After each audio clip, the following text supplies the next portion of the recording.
Hai Ahok, Ahok, saya lagi di Singapura, panas lihat gaya lu ngotot-ngotot di semua medsos. Kamu kan komisaris, apalagi komisaris utama dengan gaji miliaran di Pertamina. Tugas komisaris adalah termasuk mengawasi pelanggaran yang sekecil apapun. Apalagi ini mega pelanggaran, benar-benar pelanggaran yang sangat besar. Sekiranya pun kamu tidak tahu, setidaknya kau harusnya mengatakan minta maaf kepada publik, terlepas dari apakah kau bersalah atau tidak. Tapi gayamu itu ngotot-ngotot. Aduh, Ahok kamu, ya. Malu dong, itu tugas kamu komisaris. Komisaris itu digaji untuk mengawasi bahkan pencurian 1 sen pun. Ya, itu juga tidak boleh luput dari pengawasan komisaris. Ini contoh, apalagi ini mega proyek. Kalaupun kamu tidak tahu atau tidak bersalah, setidaknya kau mengatakan saya mengucapkan turut bersalah atau minta maaf kepada masyarakat Indonesia. Lebih jantan lagi kalau kau mengembalikan semua gajimu.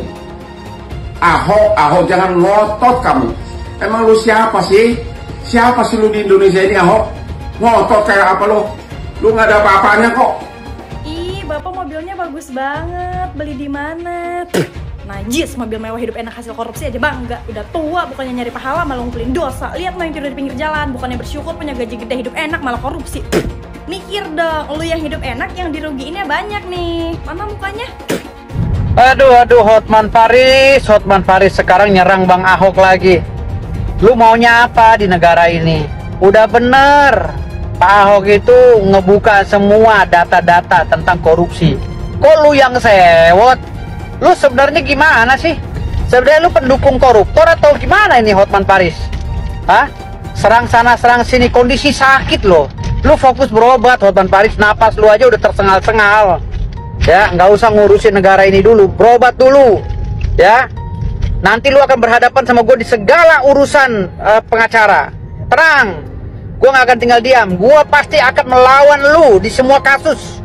Kasus yang lu pegang, kalau ada yang nyuruh gue lawan lu, gue akan lawan.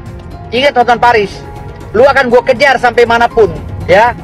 Kalau Pak Ahok nyuruh gue jadi pengacara, lu gue kejar Hotman Paris, ya. Karena dalil-dalil hukum lu ngaco. Gue bukan pengacara tipe-tipe penyuap, ya. Gue pengacara asli berpikir pakai otak, ya. Pak Ahok bersih begitu, lu hina-hina Hotman Paris. Aduh, lu sama gue aja kalah. Lu sekarang nyerang orang lagi, lu urusin dulu sama gue. Hah? Urusan lu sama gue belum selesai. Hotman Paris, nggak usah nyenggol-nyenggol Pak Ahok, ya. Ingat, Pak Ahok itu orang jujur. Ingat, Ahok orang jujur, ya. Makanya banyak orang nggak seneng. Udah, Hotman Paris, lu berobat dulu, napas lu udah sengal-sengal tuh. Kalian udah nonton belum full video Pak Ahok yang di YouTube? Gila, gua bisa ngebayang bagaimana stresnya dia, sakit hatinya dia, keselnya dia bekerja di antara orang-orang yang mostly semuanya korupsi. Kayak kata dia itu, kalau gue jadi direktur gue pecat semua. Jadi kalian bisa tahu kan, kita bisa kebayangkan orang yang ada di Pertamina itu semuanya korupsi, guys. Gila. Nah, kayak kata Pak Ahok juga, Indonesia ini cuma 2 penyakitnya, munafik sama korupsi. Nah, orang yang munafik ini kan berkedokan agama. Mau itu agama Islam, Kristen, apa semua berkedokan agama gitu kan. Sedikit salah ngomong masalah agama udah langsung digoreng sampai gosong, sampai masuk penjara, wis bah gitu kan. Nyata emang benar. Nah, kita Indonesia selalu ngeluh korupsi sana sini. Ya model-model orang kayak Pak Ahok kalian nggak support gitu loh. Selalu kalian mau bikin dia, mau singkirkan dia. Ya jangan harap Indonesia mau maju, mau menjadi emas, nggak bisa. Karena model-model orang Pak Ahok yang benar-benar bekerja buat bangsa dan negara pure, nggak mau korupsi, kalian nggak dukung, ya. Jadi ya sorry to say buat kalian teman-teman aku, saudaraku yang ada di Indonesia, yang bermimpi Indonesia akan maju, ya cuma bisa sebatas mimpi lah dulu. Ya kan? Mau kayak mana lagi gitu kan? Ya. Ahok itu adalah ketua Dewan Komisaris dari holding company, perusahaan induk yang mengawasi semua grup Pertamina. Waktu dia mengundurkan diri, tidak ada keluhan apapun. Tidak ada keluhan apapun. Tidak ada keluhan apapun, baik ke DPR maupun marbot. Gak ada alasan takut. Kalau kau takut berarti kau pengecut. Malah langsung pindah ke ikut mendukung 03. Cuma nasib sial. Di Jepang, kalau seorang pimpinan gagal, dia langsung mundur dan mengaku salah. Ini dia komisaris loh. Komisaris berhak mendiskors direktur utama kalau melihat ada pelanggaran. Sekarang kau cuap-cuap, seolah-olah kau manusia suci. Waktu kau mundur, kau dengan tenang mengambil uang bonus miliaran dan gaji komisarismu. Tidak ada satupun keluhan. Sekarang cuap-cuap seolah-olah kau pahlawan. Ya, mendingan diam. Saya mengutuk korupsi tersebut. Tapi kalau ada orang seolah-olah kalau aku yang dirut, itu pasti beres. Kewenanganmu malah melebihi dirut. Kau berhak mendiskors, memecat sementara direksi. Maka sekarang jangan cuap-cuap. Nggak akan kepilih kau untuk pilpres berikutnya. Nggak ada. Paling 5-3 ekor yang dukung kamu, termasuk gua nggak akan milih kamu. Pendukung kamu, ayo aku lawan semua. Kalian yang nganggap saya nggak berdaya hari ini, mungkin ada yang nganggap saya itu macan ompong di Pertamina karena nggak jadi dirut. Tapi kalian tunggu, waktu akan berputar. Semua catatannya akan saya pegang. Satu hari ganti rezim, penjarain kalian semua. Kalian ingat baik-baik kalimat saya direksi. Saya boleh keluar dari sini, tapi catatan yang saya punya, kalau rezim betul-betul mau membereskan negeri ini dari korupsi di migas dan Pertamina, saya berani jamin saya dengan data ini akan penjarakan kalian semua. Makanya saya harap ini kasus bukan cuma si Rifa Siahaan Patraniaga kok. Mana mungkin? Saya kira oknum BPK bisa terlibat. Anda yang ngaudit kok. Si Rifa tuh pernah memaki kau, gue dirut, udah pecat tuh gue bilang. Isinya orang Cina karena iklannya bahasa Cina. Saya bisa tunjukin filmnya nanti. Saya sudah kirim ke panitia. Nanti silakan panitia diputar ya. Nah, jadi nggak mungkin itu diperuntukkan untuk warga negara Indonesia. Jadi memang sengaja mengundang penduduk Republik Rakyat Cina untuk dipindahkan ke sini. Ya, pribumi-pribumi kita ini umat Islam terutama itu sudah terkepung. Udah nggak bisa apa-apa lagi. Itu bukan lagi proyek strategis nasional, itu pemukiman, itu koloni namanya. Di Aguan mengurus sungai masih bebas sekarang, Bapak Pimpinan. Tidak Polri, tidak TNI, tidak Dewan, tidak Menteri. Kenapa di negeri ini tidak ada yang berani sama orang yang namanya Aguan? Jadi kalau pemerintah negara tidak mampu menangani satu Aguan, PIK 2, maka tolong jadikan Banten zona bebas hukum 48 jam, biar kami rakyat yang bertindak, Pimpinan. Sekian, terima kasih. Di PIK 2 ini sudah terjadi negara dalam negara. Anehnya tidak ada satu lembaga pun, termasuk Angkatan Laut, yang berani menyatakan siapa yang membangun pagar. Jadi bagi pihak-pihak menyatakan tidak terjadi negara dalam negara, saya katakan mulai dari Kosambi sampai Tanah Arah sana, sampai sana, itu sudah tidak ada negara. Mohon maaf, kalau yang di wilayah lainnya itu masih ada harga 30.000, 50.000, itu murah sekali per meter. Ini dia nggak bayar sama sekali laut kita. Ini pantai kita ini. Nggak ada harga yang dibayar oleh otoritas dari PIK 2 ini gitu. Masya Allah, makin gila-gilaan korupsi. Terus Habaib sama Kiainya disuruh ribut urusan sara rasis, saudara. Mau diadu domba, mau dibenturin. Koruptor akhirnya makin merajalela, makin gila-gilaan. Nggak sampai di situ. Kedaulatan negeri mau dirampok, mau diacak-acak. Ini yang lagi rame kasus PIK 2, saudara. Di utara Pulau Jawa, sebagian barat, Banten, Jakarta. Laut ada pagernya. Zaman Fir'aun aja, segila-gilanya Fir'aun gak pernah ngemagerin laut merah, saudara. Baru kayak sedikit udah mager laut, Udah gitu anehnya 30 km laut dipager. Dari RT, RW, lurah, camat, sampai presiden nggak tahu. Lu buta. Kacau tidak? Kacau tidak? Hei Aguan, berapa banyak pun uang yang kau punya, berapa banyak pejabat yang telah kau sogok, berapa banyak pun pasukan yang telah kau siapkan, demi Allah kami siap bertempur untuk membela masyarakat Banten dan rakyat Indonesia. Saya tanya, siap tempur? Siap lawan mereka? Siap lawan penjajah? Allahu Akbar. Gara-gara kasus pagar laut, kini beredar maki-makian terhadap kaum pengusaha Tionghoa, terutama pengusaha besar Aguan. Masalahnya sekarang ini beredar luas serangan sampai ke tahap tuntutan agar proyek PIK 2 dihentikan atau juga agar Aguan dipenjara. Sangat mungkin serangan ini datang bukan dari kepedulian terhadap aspek hukum, tapi ya dari kebencian terhadap pengusaha sukses, kecemburuan dan kebencian terhadap Tionghoa, serta juga kebencian terhadap pemerintah. Sekarang pertanyaannya, apa yang sudah diberikan Anies kepada Prabowo?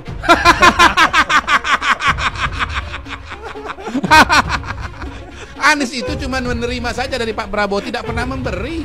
Diberikan dukungan untuk jadi calon gubernur, diberikan bantuan untuk jadi gubernur terpilih. Bisa terpilih sebagai gubernur Jakarta. Karena gubernur Jakarta bisa punya panggung ke nasional, bisa jadi calon presiden. Kok di debat terbuka gitu tega-teganya ngasih angka 11 dari 100 alias 1,1 kepada Pak Prabowo. Ya wajar kalau Pak Prabowo tersinggung.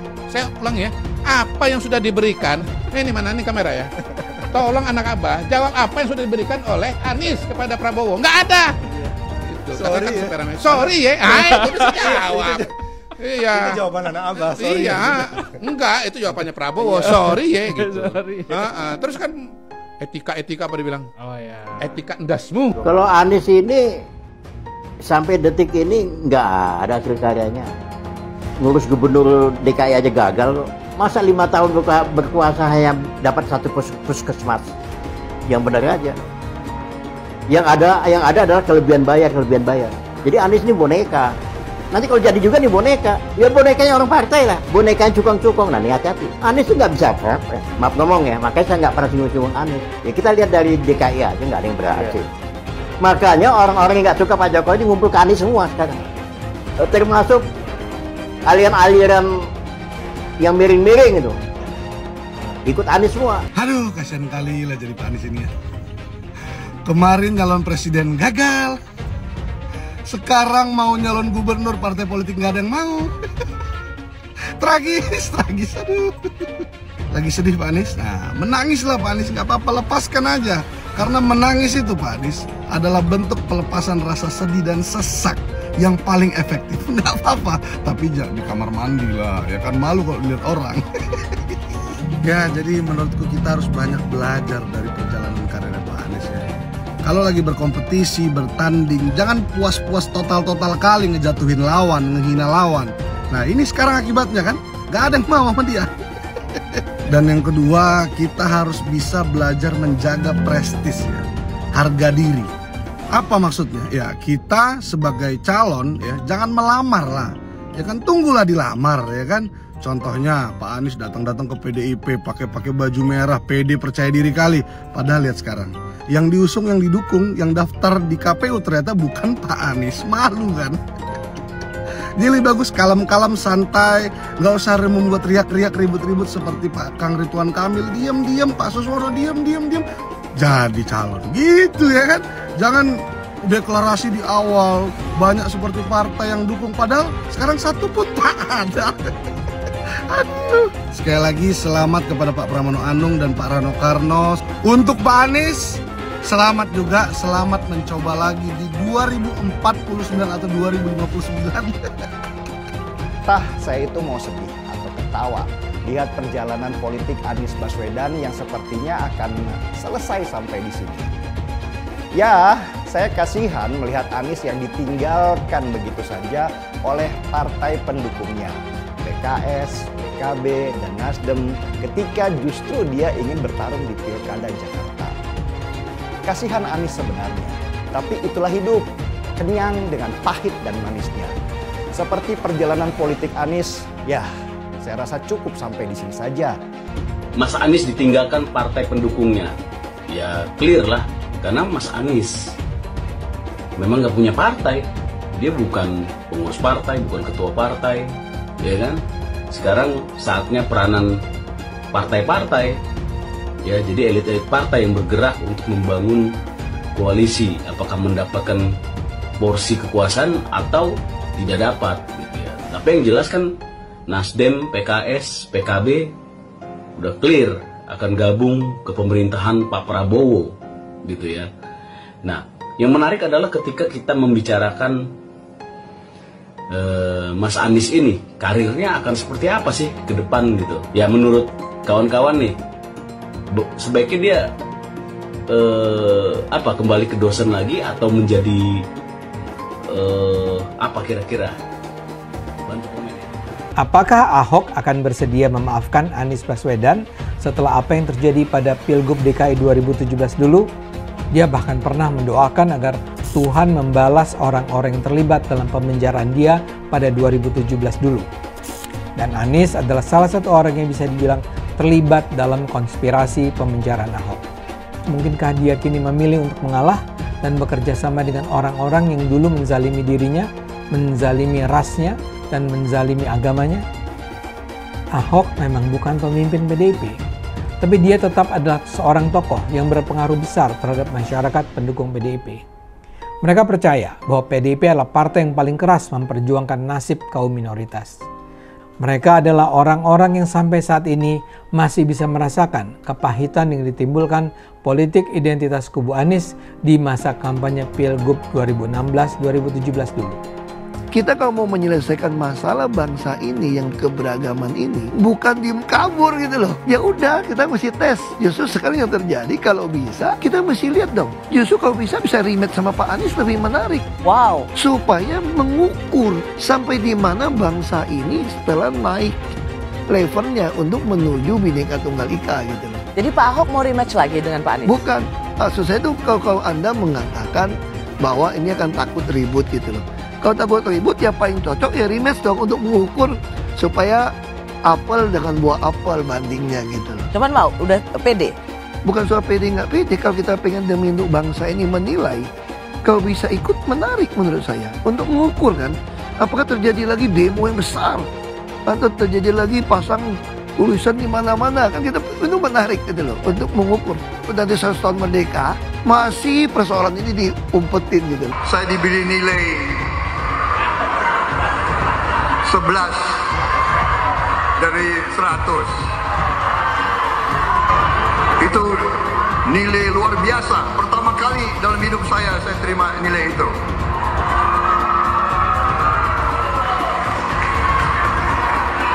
Dari orang yang saya beri kebaikan. Disampaikan oleh Mas Anies, sebagian besar yang disampaikan oleh Pak Ganjar itu kebohongan. Itu fitnah. Saya lanjut ke Pak Anies dan ini paling banyak bohongnya. Ya, paling banyak bohongnya. Ini bengis sekali nih pernyataan. Bengis dan jahat. Hanya untuk tujuan menjatuhkan Pak Prabowo, kemudian menggunakan data palsu dan bohong. Dan publik itu sudah mendengarkan pernyataan bohong itu. Dan sebagian publik itu sudah mengkonsumsi pernyataan bohong itu. Dan itu berbahaya. Itu pernyataan bohong yang luar biasa. Terkait dengan pertahanan, berapa skor yang Bapak berikan atas kinerja Kementerian Pertahanan yang dipimpin oleh Bapak Prabowo? Silakan Pak Ganjar. 5 cukup. Skornya justru di bawah 5 Mas Ganjar. Kalau 5 itu ketinggian Pak Ganjar. Terima kasih Pak Ganjar. Anies gak usah takut. Disebut aja angkanya berapa gitu. Kayak saya gitu loh. Jangan di bawah 5, sebut aja berapa. 11 Mas, dari 100. Mensyukuri kenapa kalah, kenapa ditahan. Saya bersyukur atas itu semua. Saya coba bayangkan ya, kalau seandainya waktu itu kita menang gitu ya, hari ini belum tentu kita bisa nikmati seperti ini. Kita bersyukur 5 tahun Tuhan izinkan kasih ke orang yang pintar ngomong untuk kerja. Coba kalau kita bayangkan gitu ya, kalau kemarin saya masih jadi gubernur, ini saya udah turun ini. Tapi yang pintar ngomong itu dikira orang hebat kan? Ini lebih berbahaya tahun 2024. Langsung ketahuan karakternya. Langsung ketahuan itu. Di saya juga ada kutipan Pak di kamar saya Pak. Tulisannya, Jakarta telah mengambil keputusan yang fatal. Dan ini aneh.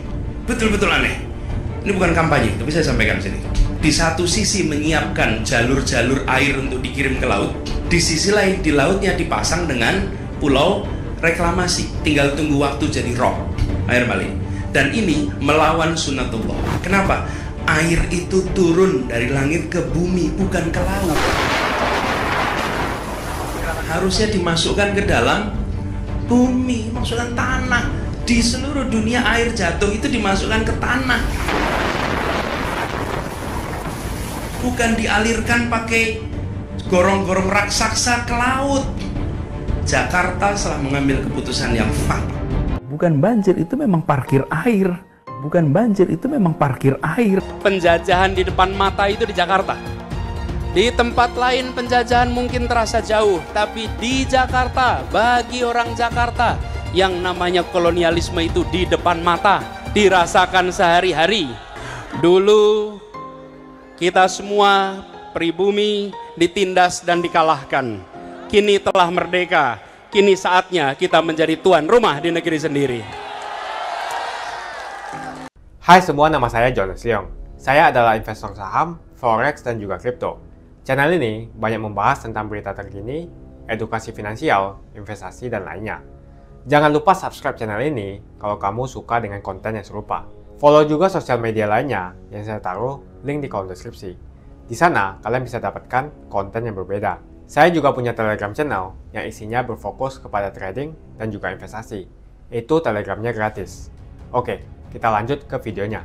Sebagian besar penonton di video ini setelah menonton video di awal mungkin bertanya, apakah kejadian seperti krisis 98 akan kembali terulang? Belum lagi keadaan global yang tidak menentu. Lalu apa yang bisa kita lakukan untuk selamat dari krisis yang mungkin akan datang dalam waktu dekat? Jawabannya adalah investasi. Kebanyakan dari kalian yang lagi nonton, kalau investasi pikirannya pasti hanya di properti. Tapi ketika terjadi krisis seperti 98, apa yang terjadi dengan rupiah ketika hyperinflasi? Dan juga apa yang terjadi dengan harga properti?